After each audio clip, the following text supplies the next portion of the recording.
How did you meet Jerry Seinfeld? Gosh, back then it was a very small group of comedy writers. And essentially, if you were, I was writing for Saturday Night Live a little bit and then on Letterman for 5 years. And you would get recruited, like for The Simpsons or Seinfeld, kind of off those shows. Same groups of writers. But with Seinfeld, I had applied to the show. I had written stories with Jerry and or for Larry 1 year, and they didn't hire me, and I never really heard back about why not. And months later, Jerry was on the show. He was on Letterman, and I happened to get on the elevator on a Friday, and there's Jerry and Mary Connolly, the segment producer, and they're chit-chatting, and I'm the only other person on the elevator, and I'm embarrassed as hell that I didn't get hired, and I know they're going to run out of stuff to talk about, and sure enough, at the 6th floor, they do. And Mary goes, "Oh, this is one of our writers, Spike Feresten." And Jerry goes, "Spike Feresten, didn't you do a submission for us?" And I go, "Yeah." And he says, "Whatever happened to that?" And I said, "Shouldn't you know?" And then the door opened, and then I walked out. And now I'm walking home on the Upper West Side of New York just going, what did I just do? What did I just do to my potential employer? I'm such an asshole. It's just one of those angry Fridays. But it left an impression because I was asked back the next year to write some more stories and got hired. What studio were you guys at? Which CBS Radford. What really blew me away was coming out of the Ed Sullivan building, working for Letterman, was how tiny this Seinfeld operation was. Yeah. So, I flew out to L.A., I'm going to move here, and wow, if Ed Sullivan is this big for Letterman, can you imagine what Seinfeld, it's going to be 50 stories and, typewriters everywhere, and it was this tiny little bungalow that used to, I think Burt Reynolds was there before Seinfeld, and then this just group of writers, Larry and Jerry and a couple assistants, and, everybody's just down to earth and nice. Larry and Jerry said at the beginning of that season, and I hadn't written half hours before, really, we want you to come and tell stories. We don't want you to make up stories. So you write down 20 things that happened to you and something that you did or something you wanted to say but didn't say, or, some little, thing that happened at a party that struck you as odd. Like, I was at a party with a friend of mine and he kept giving everybody at the party duties, and we were all had jobs at the party and no one was at the party. Everybody had a job. Hey, Jerry. Hey, Joe Mayo, nice place. Thanks. George, can you do me a favor and stay by the phone in case anybody calls and needs directions? Love to. Thanks. Jerry? Music? Actually, can you keep an eye on the aquarium and make sure nobody taps on the glass? Putty, remember Putty with the man fur? That was actually happened with an old friend of mine. I guess I had other stories approved. One was the Schmoopy story, right? Mm-hmm. Larry came to me a day later after I pitched that and said, "Look, I want you to do that public displays of affection story," because I didn't want to say it in the room, but Jerry and Shoshana are doing that a lot, and it's really been bugging me with the "oh baby" and the Schmoopy and all that stuff. So he goes, "Put that in as your Jerry story." Which one you want to go to, Schmoopy? You call me Schmoopy. You're Schmoopy. You're Schmoopy. You're Schmoopy. All right, Schmoopies. Yeah, with all that kissing and the schmoopy out in public like that, it's disgusting. Disgusting. People who do that should be arrested. This writer's room joke about my girlfriend's ass would wake up in the middle of the night and start talking and say, "Hello, everyone." And, but my girlfriend would be asleep, and it was just learning how to talk, so it would go, "La, la, la, la, I'm going to keep you awake, Spike." Well, the belly button's like a mouth. I'm bored. Talk to me. That was a writer's room joke until I told my girlfriend, "Hey, we're making fun of your ass in the writer's room." And she broke up with me, and then it became a story. Right, it became a story. So I have to choose between seeing you and doing the voice? That's right. I can do that. What's your decision? I don't know. You wrote The Little Kicks. Yes. With Elaine's horrible dancing. Yes. It was based on an old boss. He doesn't like me to say who it is. So I don't ever say who it is, but you probably would all know who it is. But it was someone I worked for at one point, and he was very intimidating. And then I saw him dancing at a party, and then he wasn't very intimidating anymore. And, that was the story. That when you see someone dance and they don't know how to dance, if they're your boss, it's hard to respect them anymore and and listen to them. Yeah. And that's where it came from. But the dance is the same dance that my former boss did. Was Julia a bad dancer? And you No. saw her, In fact, when I taught her the dance, one of the other writers sidled up to me and said, "Oh, you are going to ruin this girl's career by making her do that on TV. You really are." Going back to that first pitch where I was pretty much terrified,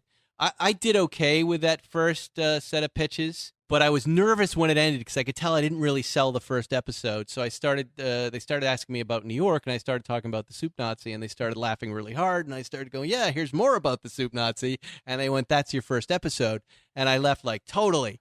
And closed the door and went, "What just happened?" Like, I was not pitching. I was just telling a story. The writers were like, "Great job. We heard him laughing." And I'm like, I don't know what to do. I just told a story about this soup guy, and they said, "It's your first episode." Yeah, get to work on it. I'm like, I don't know what that means. So, oh my God. You know, it was a pretty mysterious process. This guy makes the best soup in the city, Jerry. The best. You know what they call him? Soup Nazi. All right, I'm not letting you cut in line. Why not? Because if he catches us, we'll never be able to get soup again. Okay. You are the creator of the Soup Nazi. I am a documentarian in this regard. I used to go to the real Soup Nazi in New York, this guy, Al Yegan, at 55th and 8th, while I was a writer at Letterman, and just took notes. You know, a lot of that episode really happened. When Elaine asks, says to the Soup Nazi, "You kind of look like Al Pacino." I saw a woman do that in real life, and he screamed at her. I couldn't put the swears, the obscenities, in the episode, but that really happened. When George is going in the very beginning, my friend Dave Hansen, who was also a writer on Letterman, was the one telling me about the Soup Nazi. I'm George in that scene. My first trip there is like, "What are you talking about? I just want to buy some soup," and then I get the soup taken away. Excuse me, I think you forgot my bread. Bread, $2 extra. $2, but everyone in front of me got free bread. You want bread? Yes, please. $3! What? No soup for you.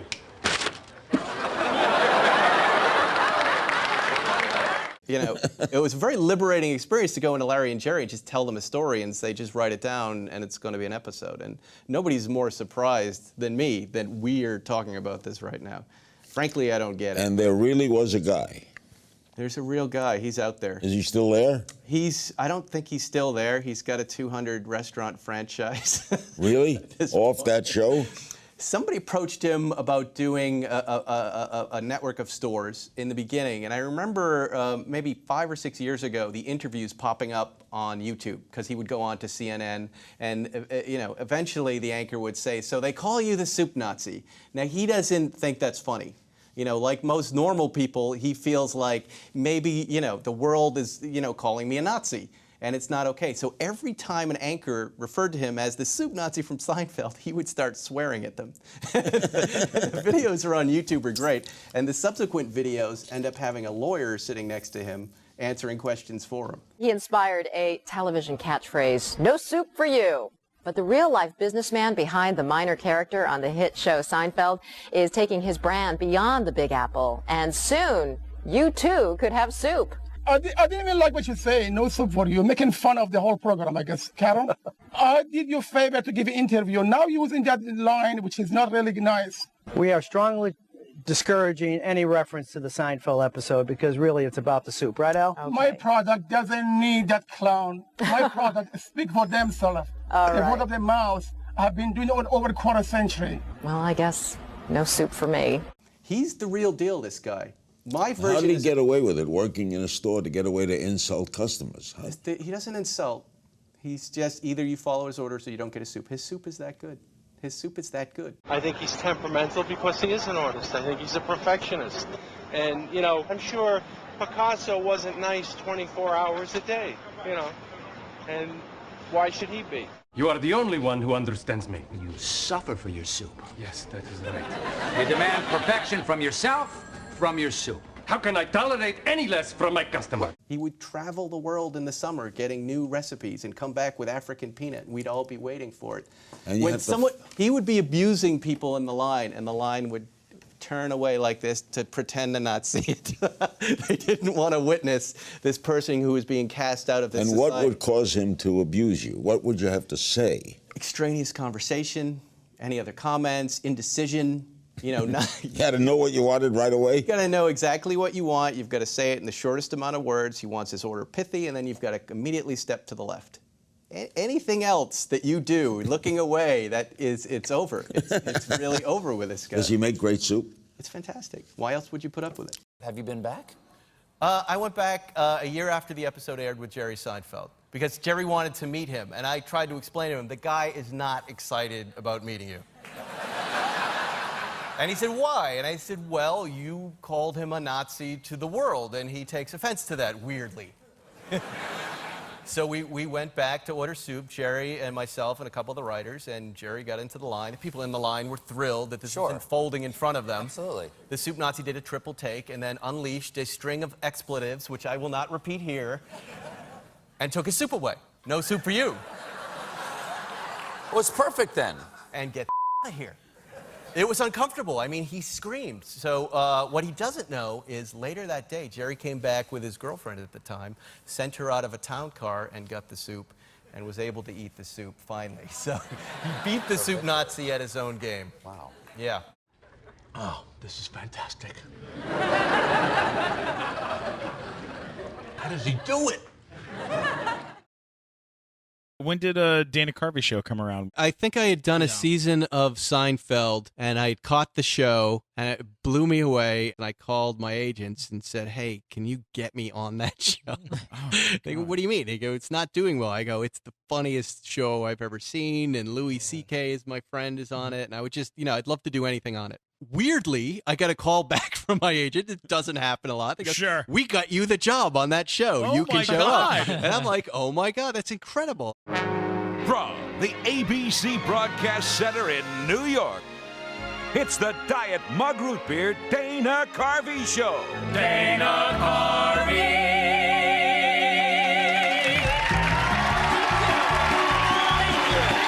We were an insane late-night show in prime time after Home Improvement. Which was the friendliest, family, softest. Like a puppy, Yeah, sweet. exactly. And the very first, just for people who've forgotten, because it's legendary at this point. The very first sketch, we had Bill Clinton breastfeeding these puppies.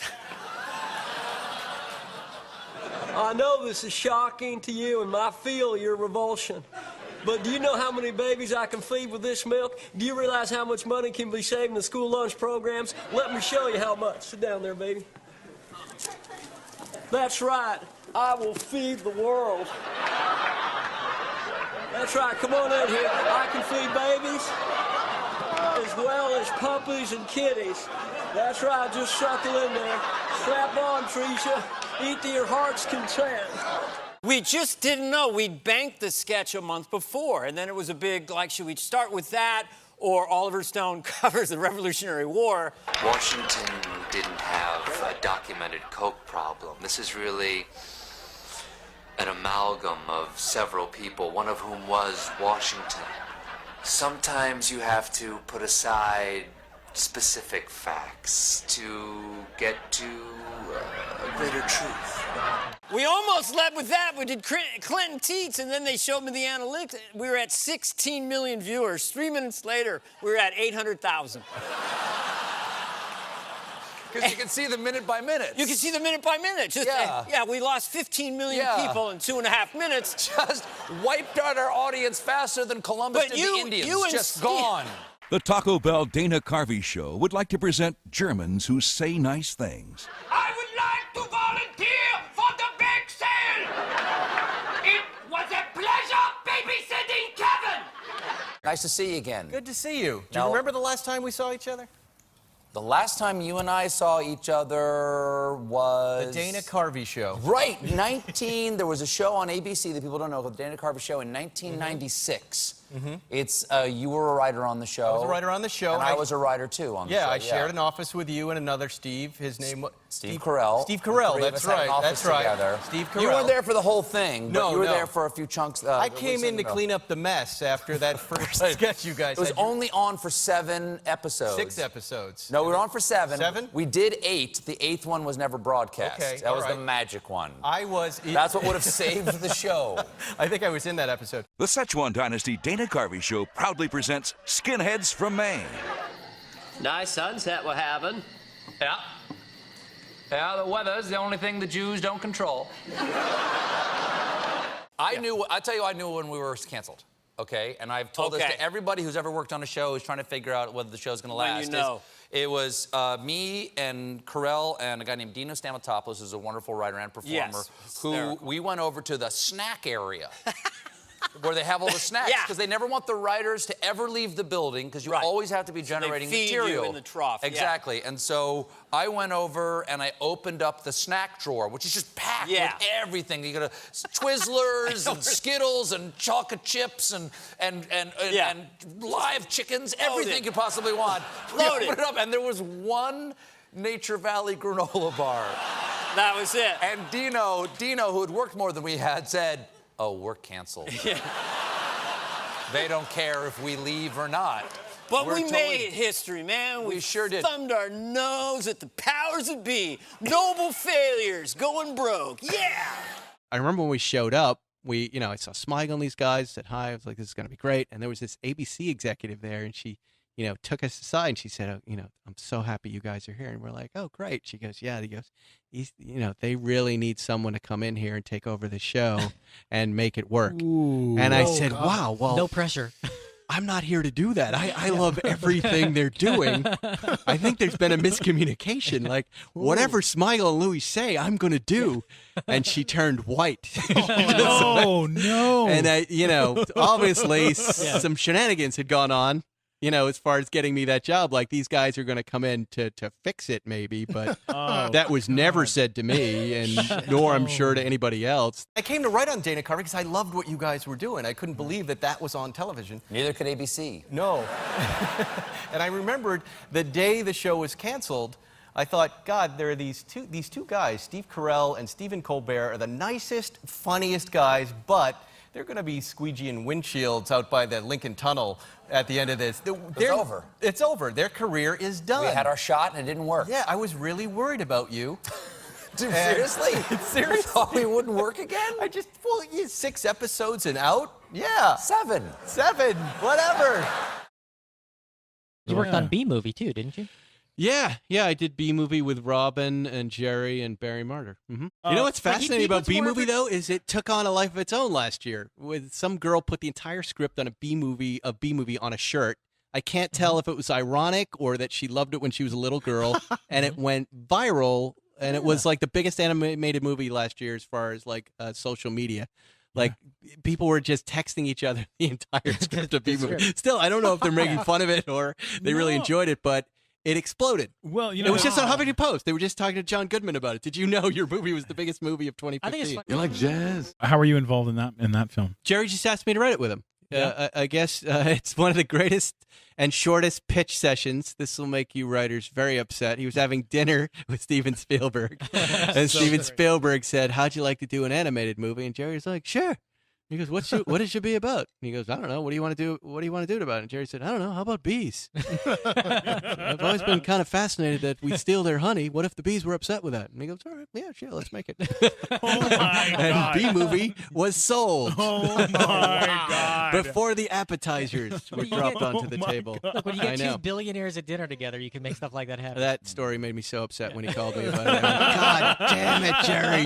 The number of outlines and rewriting before it even gets pitched. Oh, yeah? Lord. And I really do believe that any of us can sell anything if you have the right title. That's great. And you shouldn't go in with the untitled Spike Feresten project. Mm-hmm. You should go in with that. You should take some time to think of those words because it works. So B-Movie, how long does it take to write that thing? Oh, God, it felt like 10 years. I mean, that is a big deal, man. It was, Jerry called up and he said, look, do you have time to help out? Because it was when I was launching the late night show. And anytime, I just hadn't been a writer in a room, especially with Jerry, for a while. So I jumped at the chance. I was just like, yeah, you mean I could just sit there and pitch jokes and I don't have to really bear the weight of responsibility? Yes. So Andy, Robin, myself, and Barry Martyr would fly to New York for like a week at a time and work in Jerry's office and put it together. And, it was Jerry's thing. We kind of just helped him out with it. But it takes an awful long time. 3 years. They have this really interesting thing they do when you have a script finally approved. I mean, one of the biggest arguments we had in the movie was, who is this movie for, right? And if I ask you, who is the movie for, what would you say, what demographic? For B-Movie? Yeah. I would say it was more adult than kid just because the concept so was you're litigation. Like Jerry. So you're on the Jerry side. Yeah. I was always like, kids are going to this movie, Jerry. This isn't. No, I don't think you're wrong. I think it came out feeling more like an adult movie. It did, right, because that's, the direction Jerry took it. But then the weirdness of an insect having a relationship with a real woman. Right?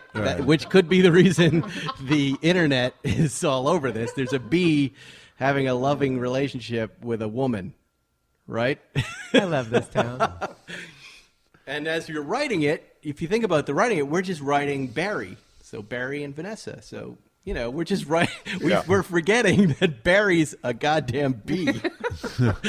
and you know, we were always kind of battling that issue with it. Like, well, what are we doing here? Is this a love story between a bee and a woman?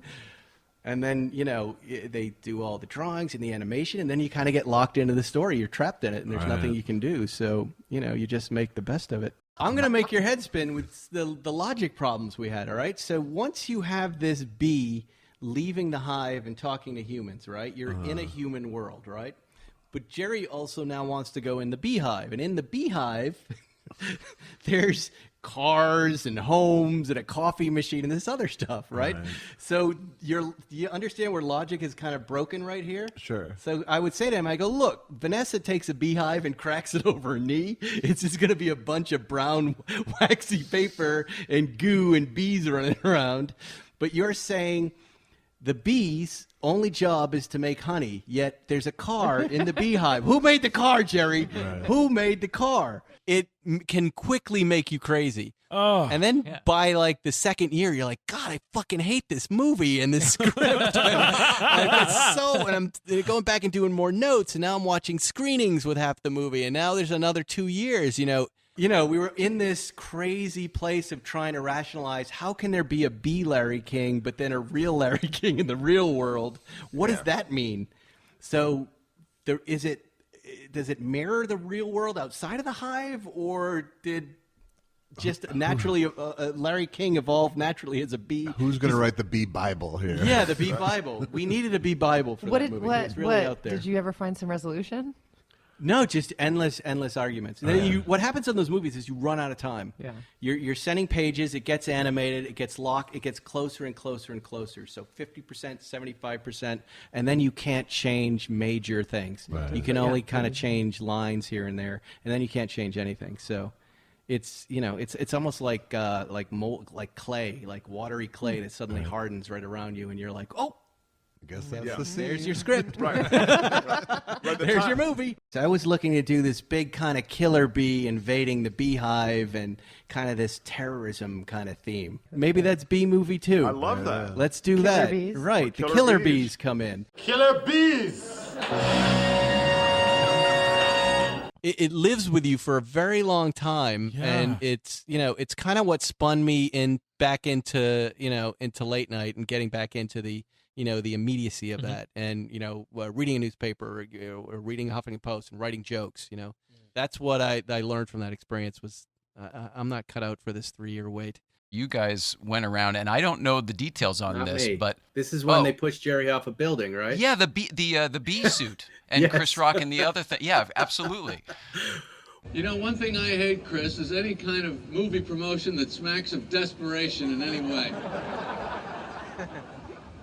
Well, I like to let the work speak for itself. Speak for itself. Well, Jerry, if you don't make it, I just want to say, I never really thought you were that funny. They told me Scorsese did the same thing last year for Departed. Is that true? No.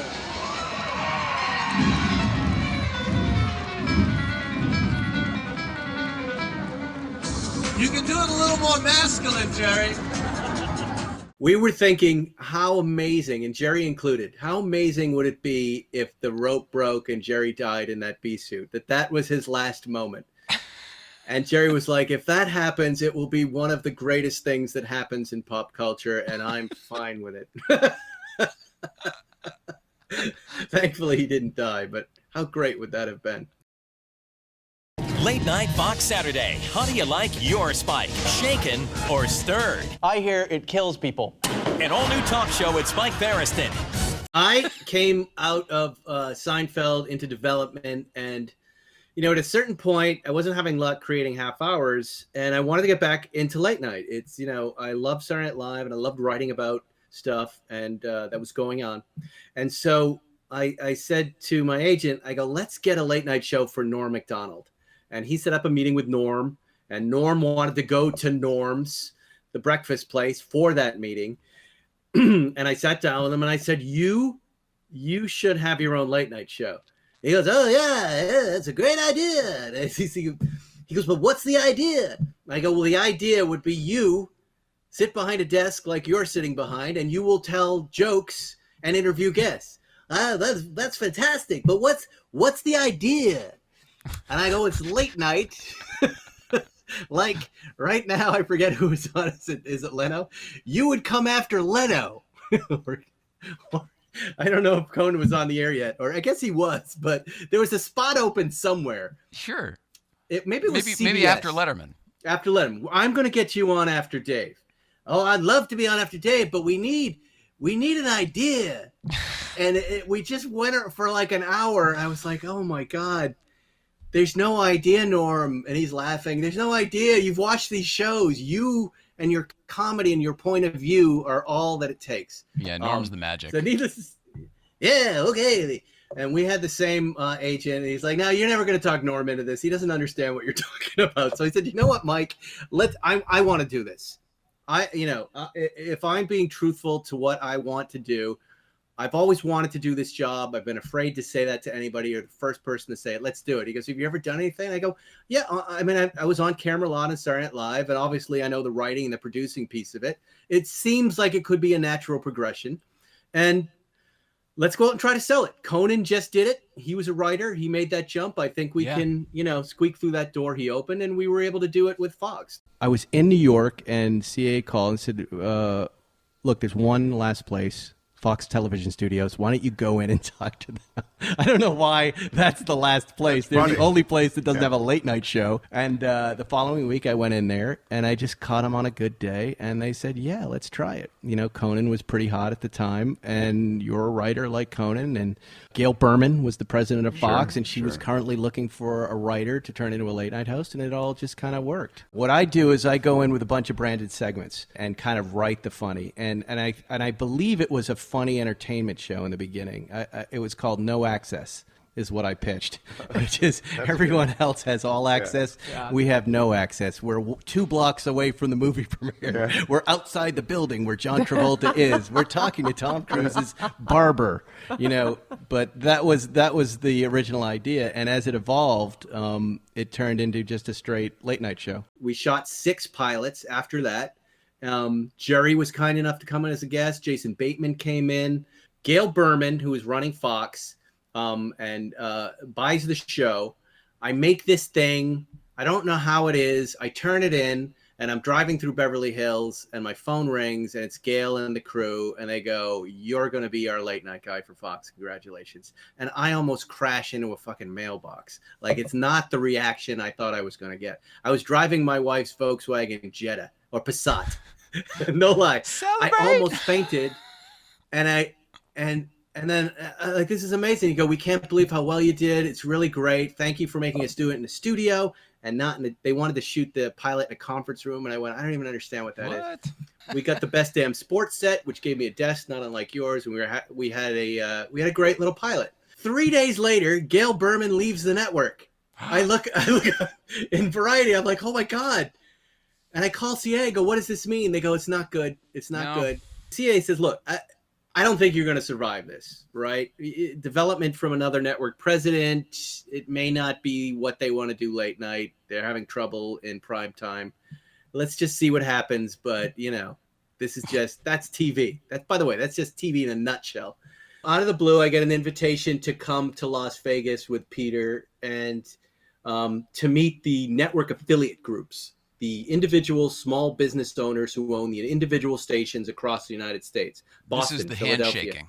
This is the handshaking part. Yeah. Right? And they tell me, we want you to have dinner with some of them, and we just want you to meet them. They want to meet you.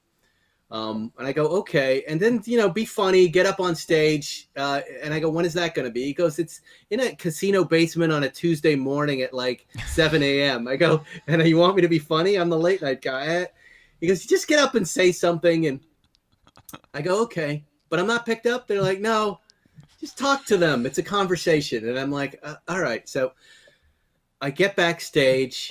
There's 200 or 300 people there. I've not been on stage like this before, but I had written some jokes with one of the writers from the pilot, and I didn't know how I was going to present them. And Jerry gave me a great opener, which was something like, that folks, there's nothing better for a late night guy than to show up on a Tuesday morning at 6 a.m. and try to make you laugh. So he said, just trust me, say that, they'll laugh. And I hear Peter talking on stage, and he goes, ladies and gentlemen, so here he is. We're picking him up for a full season of his new talk show with Spike Feresten. Here's Spike Feresten. So that's the moment. But as I'm walking on a stage, I hear the show has been picked up for a year. Talk about waiting to the last possible second. Right. And I mean, that is also your first lesson in how there's always a curveball before you walk on a stage, as an entertainer. I don't have much experience in it, but I know one thing for sure. Whenever you walk out, something always happens right before.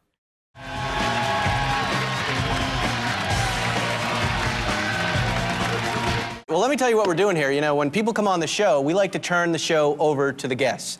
Is there anything that you would like to try that you've always wanted to try in a talk show? There is something that I've always wanted to do. Uh-huh. I don't know if it fits in here, but anything you want. Like on the back of cold medicine, it says, don't take this and then operate heavy machinery. I've always wondered what would happen if you did that. All right. Well, high on cold medicine. Oh. Go ahead, all the way up. Look at it. I think it's cool that you got your talk show the same way Johnny quit his. Yeah. He told the affiliates first. That's sort of that was just how it happened. It was the day they announced that show. There was the day he died. Johnny Carson died. I mean, all sorts of weird things going on that that place. But are you serious? Yeah, there's something I remember that day going, boy, this is all so very strange. So you want to take over for Letterman? You want to host Late Show on CBS? Yeah, that's...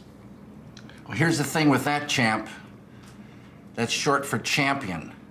If you want to be a talk show host, it's better if you're funny. Now, have you ever had any experience with being funny? Yeah, I'm a comedian. You're a comedian. Well, I've known you for a week and you haven't made me laugh once. Yeah, I don't know if you saw the Louis C.K. episode where Louis was going to late night and he had Sure, the coach. yeah. I lived that. I had a guy like that. I actually don't know if he based that on me telling him about that guy, but there was a guy in New York who supposedly trained Jay Leno and Jimmy Kimmel, and we've got him for you, Spike, and you're going to do a bunch of practice interviews, and then you're going to fly to New York, and you're going to meet with him. So you'd go and show up in this building in this tiny little office. I mean, a really tiny office with this weird guy. And you'd put in your half-inch tape, and you'd play your interview with Jason Bateman, and he would watch it, and he'd sit in front of you, too. I remember this. He'd sit in front of me watching it, looking at the screen, and then it would end, and then it would be quiet, and then he would turn around and just go, there's a party going on here, but it's not your party. I go, what? He goes, it's not your party. You got to make this your party. And then the time would be up. And then you'd fly back to L.A. going, all right, got to make this my party, whatever the fuck that means. Every minute of it was spectacular and fun and unreal. Now, I understand, and this is kind of weird to me, but, you're here on the show. It's your show. Yeah. You want to talk about the economy? Well, obviously. We're very sensitive to it. And Eric and I came up with a pretty quick solution. We came up with something called Little Money. Oh. And if we could show that here. Because the economy's in trouble. No, well, yes. And what we thought was if you could make money smaller, then it would cost less to make the money. Right. You know what I'm saying? So Not we really. made this, and if I could jump in. In other words, Sure. you go to our website, timanderic.com, and you send us a $10 bill. We'll send you a Tim and Eric tiny money, either 10 $1 bills or one tiny $10 bill. And 10% of that goes directly to our economy, and that's helping everybody. Free money! Free little money! You had a bunch of segments. You had a guest on. You had like that traditional talk show thing in that regard. But then you did a bunch of remote stuff that was very funny out in the field. Yeah, we did Idiot Paparazzi. It was myself and 3 real paparazzi chasing down real people that look like people. That was famous really people. great. Yeah. That was a lot of fun. This is Twan, Twist, and Dano, and this is Idiot Paparazzi. Guys, it's Patrick Swayze. Patrick Swayze, Patrick Swayze, Swayze, Dirty Dancing, Dirty Dancing. Hey guys, it's Gilligan. Gilligan. How's the skipper doing? Love the Gilligan's Island. Be careful running up on people because... We'll be very careful. Yeah, because some of them get pissed off. And, It's Gary Coleman. Gary Coleman. Gary.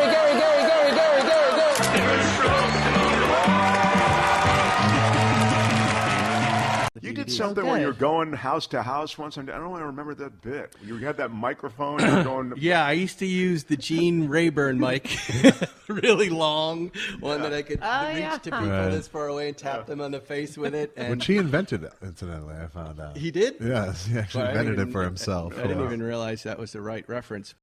Hi, is this your yard sale? Yes, it is. Do you have these in a smaller size? I don't think so. What about these shoes here? These are nice. Yeah. But do you have other sizes for some of the stuff here? No, Like it's different, just like the a bigger- one, just the one size. Yeah. Yeah. Do you know why I'm asking these questions? No, why? Because I'm the guy who doesn't know how yard sales work. How much are these? 50 cents each one. All right, I'll take them both. Do you have a pen? Because I'm going to pay with a gift certificate. Gift certificate? But I've got to get rid of this gift certificate. It's because I'm the guy who Pays with gift certificates at yard sales. I love man in the street stuff. That's what I love the most. Tensions are running high between the U.S. and North Korea, and I wanted to do something about it. And as you may know, Los Angeles has a district called Koreatown. But there's also a rogue district known as North Koreatown. North Korea, town, exotic, mysterious. I had made it in alive. Are you afraid of the communist regime here in North Korea? You have to speak Spanish because I don't understand. I've got my translator right here. 저기 행복이 저기 가지고 있으세요? No. I told you I speak Spanish, not Korean. What is he saying? How would you like it if I helped you escape to freedom into South Korea town? Hell yeah, let's do it. But I have a good plan. Have you ever used one of these before? Quick, hold it in front of your face so no one can see. There you go. Nothing to see here. Just me, Spike Feresten, crossing back into South Koreatown. You're free. You're free. Can you taste the freedom? It's time for one of my favorite pieces on the show, Comedy for Stoners. Let me tell you what this is very quickly. We found out the people who are watching Fox Saturdays at midnight are generally people who are stoned. They're so high they don't even know that they've lit their own shirt sleeves on fire. They're so wasted they're not even sure that their cats have died. Now, we do not condone drug use in any way, but we do write for it because that's our demographics. And one disclaimer: if you're not high, you will not get what I'm about to show you.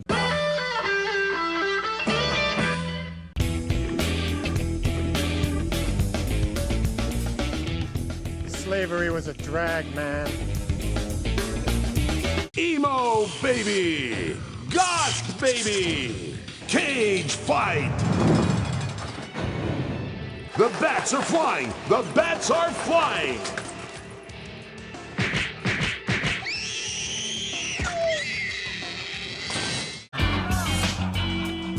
Hurricane Katrina. Did the government do its job? Goldie Hawn, you first. So the show was on the air for how long then? 3 years. Oh, seasons. wow. That's great. I mean, that's a longest real running late run. night show in Fox history. And I think we could have kept going with it. You beat Joan Rivers. But we fought, they didn't promo us at all. They realized they didn't really promote the show. What's interesting is that they gave it 3 years. And then, you'd think, well, we were doing really well. I mean, we were very viral. Hulu was new, and we had the top. Before viral content was viral content, which is everywhere now. We were had higher hit counts than Tina Fey and Sarah Palin and the Family Guy. We were putting out some really great stuff and becoming a very viral show that was making noise, and clips would roll the next day on The View and things. And Olivia Munn was a new piece of talent who I saw also doing well on Hulu. So I said, let's book her. She seems interesting. She was on Attack of the Show back then. Yeah, right. But she was consistently up at the top of their dial too. Hey everyone, I'm Olivia Munn with Talkshow Download. Today we're going to talk about how to streamline both your home life and your work life. Say someone that you really loved and trusted at the time, you took a picture, and it's pretty risque and scandalous, and you can see all of the lady parts and stuff like that. And say it's already out there. How do you unsend an email like that? You can unsend an email. There's really nothing you can do. Okay, if I can't unsend it, can I make me unnaked? No. So we were doing our job for a show that I think was budgeted at $300,000 an episode, which is ridiculous for a late night show, and with no promotion. Not a single billboard, not a single magazine ad, and maybe 1 or 2 network promos in 3 years. Mm-hmm. So we were doing well, and it came down to them not wanting a late night franchise. Them not having the space because in syndication they had all of these shows and they didn't quite know what to do with us. And when the show went off the air, and actually when the show was even on the air, they would fight with us about releasing content online, whether it was Funny or Die or wherever we would put it. They would say, you can't put that out there. Legal will never clear it. And we were saying, look, you're not promoting us. That's great. And this clip we just put out just got 2 million hits on YouTube, and it's helping promote our show. And they said, well, we're taking it down. And after the show went off the air, they just took it all down. They just said, Fox property, we're going to keep it. And I remember even checking in with them after and going, hey, why don't we just release DVDs? People were still watching DVDs back then, and they said, no, we're not going to do any of it. Fox really didn't get late night. I really have no problem saying that. They would say, look, we're going to shoot 22 of these things. I'm like, fantastic. On Saturday night. I'm like, what? I'm like, okay. They're not going to be day and date. In other words, we'll shoot them in September, and they'll probably air sometime in April or May. And I'd be like, well, what am I talking about? And like, well, we do the show Mad TV, and it's broadly topical. So you kind of have to go, well, the Oscars will be in February, so you do a bunch of Oscars. Yeah, but I don't know the movies. Yeah. Oh, you'll figure it out. Occasionally you do, hey, Ed Bradley joke, and then I'd be sitting at home in March and go, oh, fuck, Ed Bradley died. And that show airs next week. Let me pick up the phone and call nobody because there's no staff anywhere to edit this, and now I'm doing jokes about a guy who just died. You can rant all you want. You're not going to shut me up. The problem was that we passed in 1994. You're a Democrat. You're gay. You're Jewish. I got so many things to yell. My head's about to explode. In studio, the viral stuff was like Little Bill O'Reilly. We found this kid who went on to Mad Men, by the way, who would do these Bill O'Reilly rants, and I credit them with getting me canceled at this point. I got a call from New York Magazine, I think it was, that said, we're pretty certain that you got fired because of your Fox News criticism. Because at the time, George Bush was running. And the writers, a lot of the writers were from The Daily Show. So there was a lot of criticism because he was the guy to make fun of. He was the one who was screwing up the most, and Obama really wasn't. It goes back to when they turned us into an hour-long show, when Mad TV went away, too. They said, they were brought into an executive's office, and they said, why don't you be the guy who criticizes and makes fun of Obama? And I said, what? They go, like, everybody's doing George Bush, but why don't you be the Obama guy? And again, I didn't think much of it back then, but now I look back and I go, oh, okay, now I get it. Yeah, it was. Now I understand. And, I was saying, look, I would, but I need an angle on him. Do you have an angle? Because he seems kind of boring and he doesn't do stupid shit like the other guy does. Yeah, compared to. And I don't know if there's an audience for that. It's not funny because I wasn't playing partisan politics. I don't care. I'm right in the middle. I just want to be funny with whatever's making me laugh. It could be Rachel Maddow and the tax returns. Unreal. I've got the tax returns. And then, well, not exactly. Yeah. And then one morning I'm watching a Fox show, a local Fox show in New York, morning show, and they have a guest, Bill O'Reilly. And the two people who are hosting the show go, well, in a minute, Bill O'Reilly's going to be here, and we're going to ask him about this. And they play a clip of little Bill O'Reilly. You just entered the no spin zone. Is there a difference between the Democrats and the Nazis? I can't see it. Listen up, pinheads. Go drive your electric cars into the ocean. I hope you hit a whale on your way to France. Right? And they go to commercial. Now I'm like, oh, my God. This is because I know at this point he's not going to be happy about it if he knows about it. And I've had to go to Fox News to kiss the ring of Roger Ailes, and thank God it was just the ring. So I'm acquainted with how they feel about jokes, right? Yeah. So they come back from commercial. Bill O'Reilly comes out. The whole interview, they don't mention little Bill O'Reilly. And I go, oh, fuck. Right? He saw that. He's mad. But whatever. Okay? Right. He said, I don't want to talk about that. That must have happened because Right. they promoted it and nothing happened. So, all right, fine. Months go by. Then this idiot network executive, Preston Beckman, is that his name? That's it. That's it. Preston Beckman, yeah. Who was fond of telling me how much he hated my show and how much his kids hated my show whenever I saw him. Real stand-up guy, wonderful man. Wow, that's a rough greeting. He decides to send Bill O'Reilly the little Bill O'Reilly clips from the show, including one that references some sort of sexual harassment line it was a rough cut that had line from a sexual harassment. Because Bill has had a history a little bit of. Yeah, there was some comment there. I don't even, the writers were putting them together, but I do know that wouldn't have stayed in to air. But he sends it all to Bill O'Reilly, and it wasn't long after that we were canceled. And that is it for the factor. What's that? I can't read that. We'll do it live. We'll do it live. We'll do it live. Did you immediately want to take the show somewhere else, or were you just, by the time it was done, were you just done with it? No, I did. There's just nowhere to go at that point. NBC was very happy with what they had going on. CBS was, where do you go? What do you do at that point? I just retreated. It was a rough year. It was. I think I got canceled about 2 weeks after my dad died, so I had that 1-2 punch, not to bring everybody down. But no. There's not much fight in me left at that point. So the sequence of events is: I have new baby, father dies a month later, show gets canceled. So it's like bang, now. But it's too bad you weren't moving at the same time, so you could really getting divorced. So you could hit see what I could take. Major, Yeah, but here I am. I'm fine. I've liked cars for an awful long time. Where'd you grow up? In Massachusetts, in a small blue-collar town.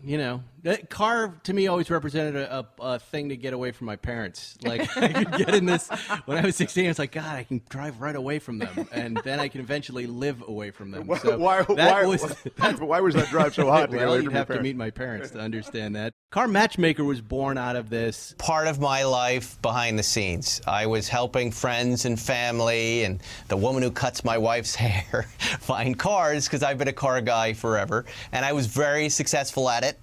People would call me and say, I'm really happy about it. One of those people was Oprah Winfrey's producer, Ellen Racketon, and she said, you know what, you're so good at this, why don't you do it as a TV show? She goes, because you're kind of like this Car Matchmaker guy. And I went, well, I could sell that idea. It's a dumb title. I hate it, but I think we can make a funny show that will redefine the title. I created this new show because I wanted to create a perfect day of work for myself. I thought if I could create a comedy car show, a show where I go to work, I drive cars, talk about cars, and be funny, I would do that. The Chevy Camaro was created in 1967 to compete with the crosstown bestseller, the Ford Mustang. It's been an epic American rivalry ever since. Like the Yankees and Red Sox, Coke and Pepsi, or Tupac and Biggie. And we all know who won there. Well, I noticed it's got the console gauges. That's really cool. Like the original gauges. You're right. They had that in the 69 right there, and they recreated that really nicely. You know what's going to be nice about this car? What's that? It's got air conditioning, and it's about 100 degrees out here in Saugus. But we're going to drive with the top down instead. And you're a fireman, so in case I pass out, bring me back to life.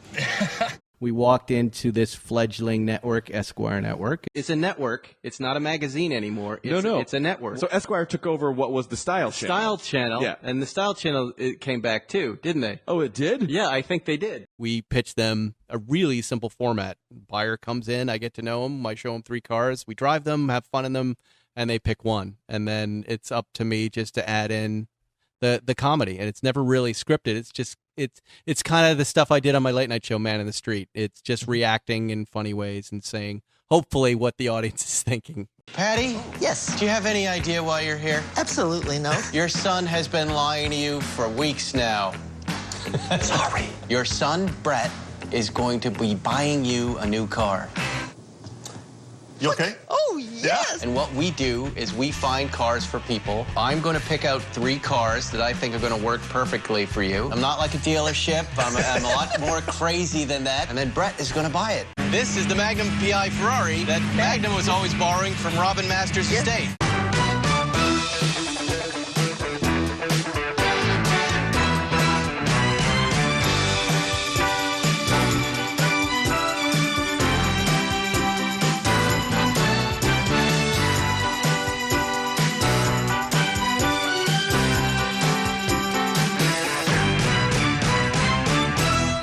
It's a simple idea. It's guys who don't know what to get for cars come to me. I hang out with them. I give them an experience a dealership wouldn't give them. And then I realize we are in the middle of nowhere on a dirt road with no police.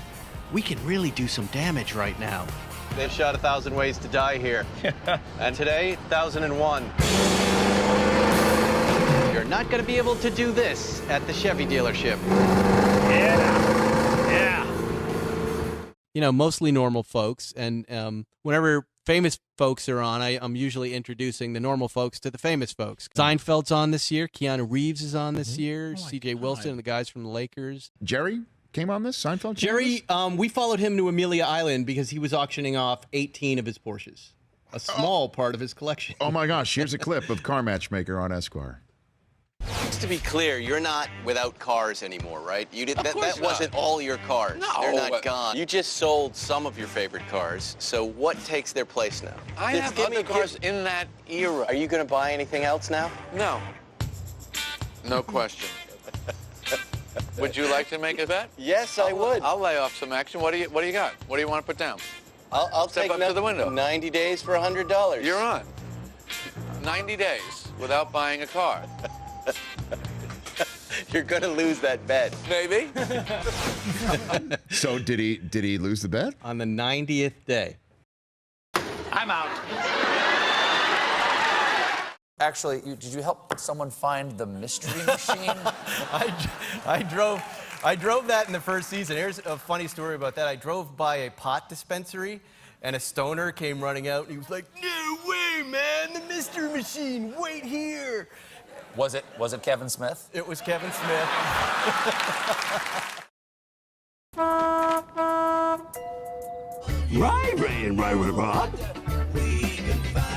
The show, they're very happy with it. They order the casting to begin for season 4 in November, and then 2 weeks later, hit the pause button. So we go, what could that be? We check the ratings. Ratings are good. They've been going up every year. And then I think middle of December, I get a call from the guy who runs the network, and he says, well, Dish TV dropped us. And DirecTV also dropped us. So we get the call. The network is going bye-bye. They couldn't get I think the way they put it was they're transitioning to a digital-only network. And Car Matchmaker will live there. And it's weird. I've never had a show that's a hit, that they call it a hit, where the network dies around it. Right? It's never happened, right? It's crazy. But the show, I'm hopeful, is going to live on. We've got some serious interest from some other people, but we're in this weird negotiation with NBC to get the rights back to our show. That's so what I we was going to can ask you. take it somewhere else.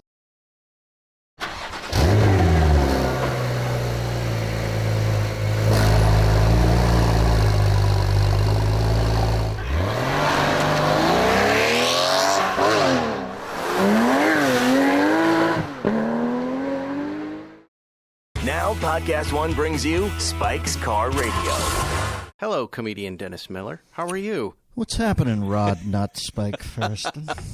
Now, for those of you who don't know, Dennis is the instrument of my comedic creation. Without Dennis Miller, there is no Spike Feresten. Without this person that you're listening to, and where you're in Santa Barbara right now? Are you in your living room? Are you in your slippers? Are you wearing your bathrobe? Paint a picture for us. I am standing, as I was when I met you, right as the gatekeeper at the Stargate SKG. Ready to usher you in to the great fame and fortune. Back in, I believe, 1986, somewhere around the 12th or 13th season of Saturday Night Live, I was an intern. And then went on from being an intern to the receptionist, and I had a desk right in front of the great Dennis Miller, who was hosting Weekend Update. And Dennis was so gracious, he would look at my jokes, something that I'm not sure I would do for anyone else right now. I would write Weekend Update jokes, I would turn around, I'd bring them in, he'd read them, he'd give me some feedback, then he started doing them. And I became addicted, Dennis. I became addicted like the first time someone smokes crack. Spike, I remember that feeling so weird because I've ended up telling jokes all these years, but I do remember when Shandling used to guest host for Carson, and just as friends, not on, there was no meter running or anything. We'd go out and order whole bunches of food, have whole bunches of papers, and we'd get there for the show at around noon, and we'd sit there and we'd eat dim sum and we'd write jokes. And when he went out and told one of my jokes on the Tonight Show, I was a guy who had already scored. I was a Weekend Update anchor, so I knew the feeling. I was over the moon. I couldn't believe hearing it from somebody else. It was such a great thrill. So I know what you say when you talk about it's very addictive. And I'm not trying to be overly cool here, but folks, when you're doing Saturday Night Live, you're pretty much every week bluffing your way through a gladiator school, hoping that you don't get whacked at any given moment. Exactly. So when you have people come up to you who you can barely swim and they're asking you to buddy breathe with you, it's like you usually just are polite and keep moving. But like Spike, like I said, you were such a low impact cat. You knew the drill. You were cool about it. It wasn't like, you made so much of it that you thought, oh, I don't even want to go down this road because now I've got this kid's esteem in my hand. You knew you had good stuff and you were a cool kid. And so you were an easy one. Carvey and I were right next to each other and you were right up front. And that was that was a hub of activity over there because everybody would come to Dana's thing to try to get him in sketches because they knew that. So it was a cool little corner we had there. Good memory, Spike. We had a good time, brother.